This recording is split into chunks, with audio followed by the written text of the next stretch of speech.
가인과 아벨이 1년 농사를 짓고 하나님 앞에 추수감사절을 지킵니다. 가인은 농사하는 자이기 때문에 농사한 걸 거두어서 하나님 앞에 제단을 쌓고, 아벨은 이렇게 양과 소 목축을 하는 일을 했기 때문에 양을 잡아서 하나님 앞에 제사를 드렸습니다. 그랬더니 엘리야의 제단에 하나님이 불로 응답하는 것처럼 하나님이 아벨의 제사는 받으셨어요. 그런데 가인의 제사는 받지 않았다는 거예요. 그것은 마치 엘리야의 제단에 불로 응답하는 것처럼 엘리야의 제단에 하나님이 임하셨다는 거예요. 그것을 히브리서 11장 4절은 아벨이 가인보다 더 나은 제사를 믿음으로 말미암아 드렸는데, 그것은 아벨이 드린 예물과 아벨이 드린 그 믿음 예배에 믿음으로 드렸다는 것을 하나님이 증거하셨다, 그렇게 말씀하고 있어요. 그때 그러면 가인이 나도 아벨처럼 예배를 드려야겠다, 이런 생각을 하면 될 텐데, 가인은 아벨을 시기해요. 안색이 변했어요. 아벨을 괜히 미워하기 시작해요. 그래 하나님이 그리 하지 마라, 그것은 죄다, 내 마음속에 있는 그 죄를 버리라, 그렇게 말하는데 죄를 버릴 줄 모르고 밭에서 일하다가 아벨을 쳐 죽여요. 하나님이 아는 거지요. 가인을 불러서 내 아우 아벨이 어디 있느냐 하니까 변명을 한답시고 다 하나님이 알고 부르는데 내가 아벨을 지키는 자입니까? 그렇게 말해요. 그러니까 하나님이 그렇게 거짓말하고 하나님이 간섭했는데도 죄를 버리지 않고 아벨을 죽인 가인에게 벌을 주어요. 그래서 밭에서 열심히 농사를 짓는데 그 효력이 없어요. 땀 흘린 대가가 돌아오지 않아요. 열심히 돈은 버는데 행복하지가 않게 하는 거예요. 그래가지고 유리하는 자가 방황하는 자가 되게 해요. 그래서 가인은 이리저리 떠돌면서 지내게 되어집니다. 그렇게 되니까 가인이 가는 데마다 사람들을 만나면 자기 이야기를 하는 것 같아요. 저 동생 아벨을 죽인 살인자라고 그렇게 말하면서 자기를 돌로 쳐 죽일 것 같아요. 그래서 심히 두려워요. 그래서 하나님께 가서 호소를 해요. 하나님, 내가 너무 두렵습니다. 사람들이 내 이야기를 하고 사람들이 나를 동생 아벨을 죽인 살인자라고 나를 쳐 죽일 것 같습니다. 그렇게 하니까 하나님이 가인을 향하여 두려워하지 말라라고 말하며 가인을 죽이는 사람에게는 벌을 7배나 더하겠다 라고 말하며 표를 주어서 가인을 죽이지 못하도록 해요. 그 말씀은 무슨 말이냐 하는 거예요. 하나님이 가인에게 준 그 죄인에게 주는 표가 뭐냐 하는 거예요. 하나님이 그렇게 말해요. 너희 죄가 주홍같이 붉을지라도, 흰눈같이 진홍같이 붉을지라도 양털같이 희게 할 테니까 오라, 나와 변론하자, 나와 대화를 하자.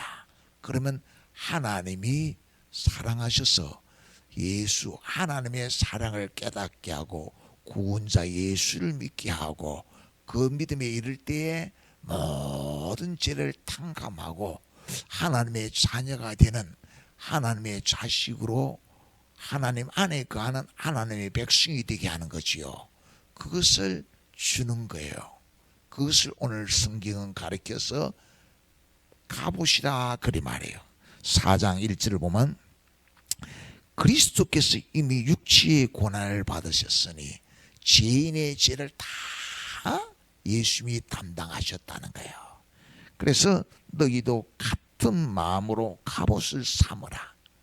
예수님을 피난주로, 예수님의 구원 안에 예수님이 내 허물과 죄를 다 담당하셨기 때문에 성령과 생명의 법이 그것을 깨닫게 하셔서 정죄함이 없는 하나님이 자녀가 되는 권세를 주시는 그 복을 받아 누리는 사람, 예수님께서 나의 허물과 죄를 다 담당하셨기 때문에 예수 믿는 우리는 심판에 이르지 아니하고 영생에 이르게 되어진다고. 나는 하나님께 구원받은 하나님의 백성, 하나님의 자녀라고 하는 확신을 가지는 믿음의 갑옷을 다 입혀 주시시오. 그러면은 어떻게 되냐? 이는 육체의 고난을 받은 자는 죄를 거쳤습니다. 가인은 이제 더 방황하지 아니하고 그 표 구원자 되시는 예수 그리스도 안에 거하게 되는 거예요. 우리는 이제 예수 믿는 믿음으로 세상의 그 유혹과 죄를 떠나서 하나님의 뜻을 따라 사는 하나님의 백성이 되어요. 그것을 가리켜서 2절은 그 후로는 다시 사람의 정욕을 따르지 않고 하나님의 뜻을 따라 육체의 남은 때를 살게 하려 함이라. 지나간 때는 어떻게 살았습니까? 가인이 하나님이 찾아와서 내가 안식이 변함이 어찌미냐, 내 마음의 죄의 소원을 다스리라. 그 죄의 소원, 욕심, 정욕을 따라 살지 말고 하나님의 뜻을 따라 살아라. 아벨처럼 예배하면, 아벨처럼 기도하면 다 하나님이 은혜를 베푸신다. 그리 말하니까 듣지를 않아요. 그리고 아벨을 죽이고 방황했었지요. 근데 이제 예수 그리스도 안에 왔으니까 예수 밖에서 살아간 것은 지나간 때로 족하다. 예수 믿는 믿음 안에 왔으니까 이제 남은 때는 하나님의 뜻을 따라 살아라 그래요. 3절 다음 읽어봅시다. 시작.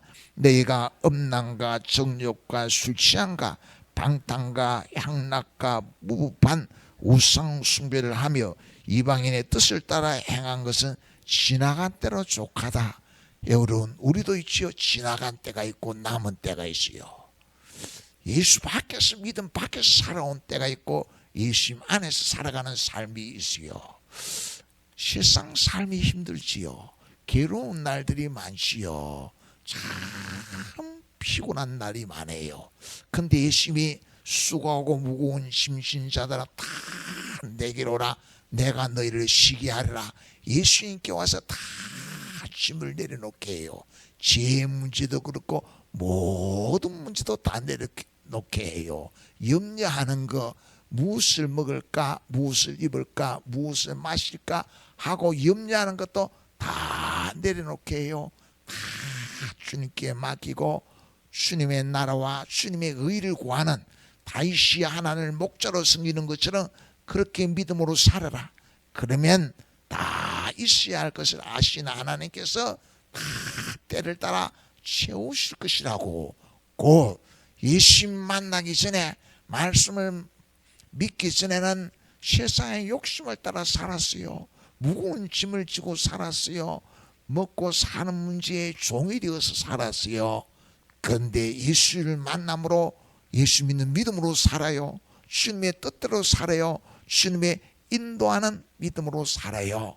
그것이 믿음의 갑옷을 입고 사는 삶이에요. 하나님이 날마다 우리의 심령에 생수가 샘솟게 하는 은총의 삶을 사는 거예요. 하나님 안에서 염려하고 근심하고 싸우고 다투는 삶이 아니고 기도하면서 하나님의 주신 평강을 누리는 삶을 살아요. 성령 안에서 사는 삶을 살게 되는 거예요. 네덜란드의 코리틴 붐이라고 하는 용서의 여사가 있습니다. 그가 그런 말을 했어요. 수고하고 무거운 심신자들아 다 내게로 오라고 하시는 예수님께 가서 모든 짐을 다 내려놓아라. 그것은 다시 이야기해서 우리가 짊어지고 있는 염려의 문제, 우리가 지고 있는 그 돈의 문제, 또 여러 가지 죄의 문제, 과거의 모든 것을 저 깊은 바다에 가서 던져버리라. 그 던졌어요. 그랬더니 그 바다 뚝에 하나님이 팻말을 딱 하나 씌워주는 거예요. 무슨 팻말이나, 이 바다에 와서 다시는 네 모든 무거운 짐을 다 바다에 던졌는데 여호와서 다시는 낚시를 하지 마라. 그런 팻말을 씌웠다는 거예요. 끊임없이 염려하는데 수고 무거운 짐진 자다 다 내게로 오라고 하신 예수님께 다 내려놓고 믿음으로 기도하면서 그의 나라 그의 의를 따라 살면서 다시 염려하지 마라. 그 염려 그걸 다시 낚시하지 마라. 무엇을 입을까, 무엇을 마실까, 무엇을 먹을까, 그걸 다시 와서 낚시하러 찾아오지 마라. 그러면 어떻게 다시 낚시를 하지 않을 수 있느냐 하는 거예요. 우리의 모든 짐을 맡아주시며 우리에게 믿음의 갑옷을 입혀주시는 하나님은 거기서 끝나지 아니하고 우리를 천국까지 보혜사 성령이 찾아오셔서 우리를 인도해요. 그래서 영의 생각은 생명과 평안이에요. 육신의 생각은 성령의 인도를 따르지 않으면 죄와 사망 가운데 사는 거예요. 사망의 사망, 내 영혼이 있지요 죽어가요. 병들어 가요. 탄식 속에 눌리게 되어져 있어요. 로마서 8장 26절 읽어보겠습니다. 시작. 성령도 여호와 우리의 연약함을 도우시나니 우리는 마땅히 기도할 바를 알지 못하나 오직 성령이 말할 수 없는 탄식으로 우리를 위하여 친히 간구하시느니라. 우리의 기도가 뭡니까? 성령이여 내게 믿음의 갑옷을 입혀주십시오. 하나님을 온전히 믿고 하나님을 신뢰하게 하여 주옵소서.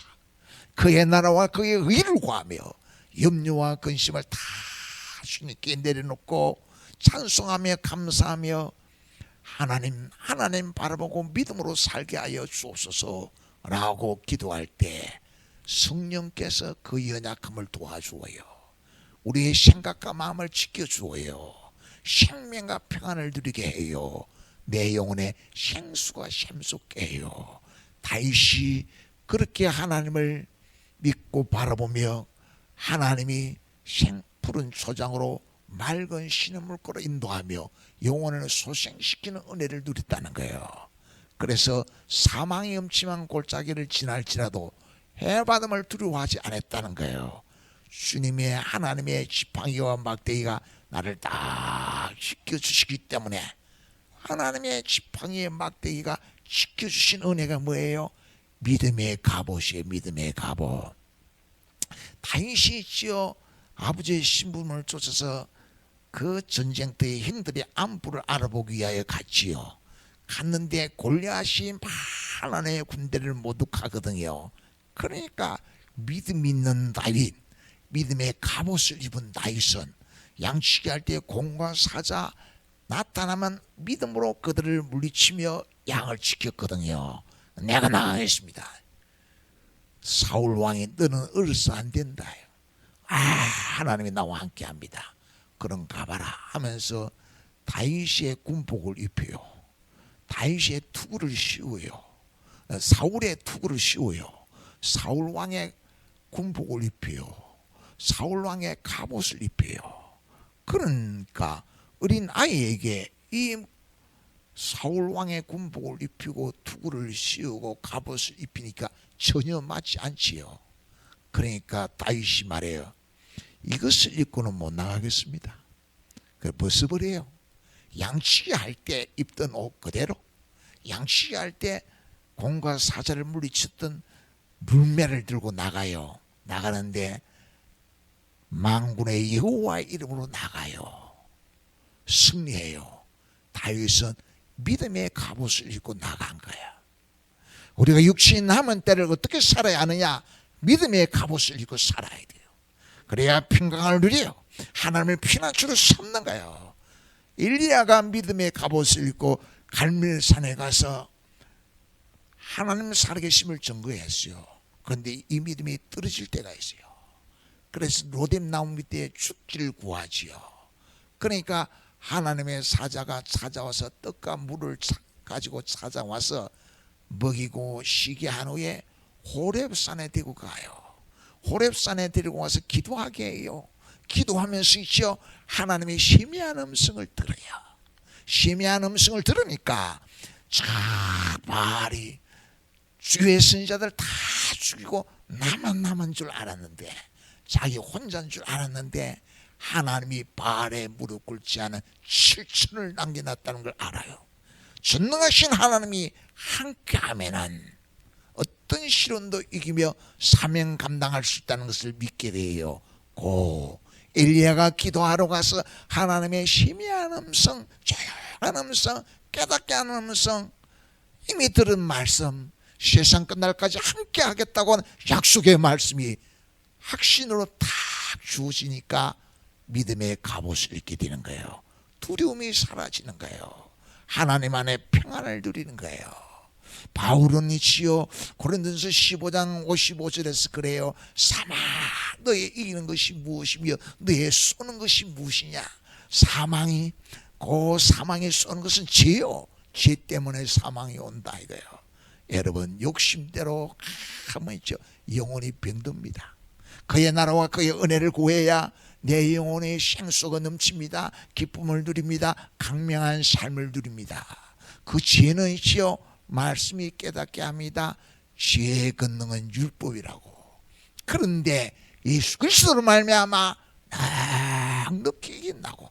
예수 그리스도로 갑옷을 입으면, 예수 그리스도로 신실히 믿고 의지하면 두려움이 사라져요.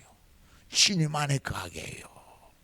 보혜사 성령이 우리의 연약함을 도우시며 끊임없이 예수 그리스도 안에 거하게 하고 믿음의 갑옷을 입게 하고 주님의 피난처로 주님이 도우시고 지키시고 천국까지 함께하는 것을 확신 가운데 거하게 하는 줄 믿으시기를 축원합니다.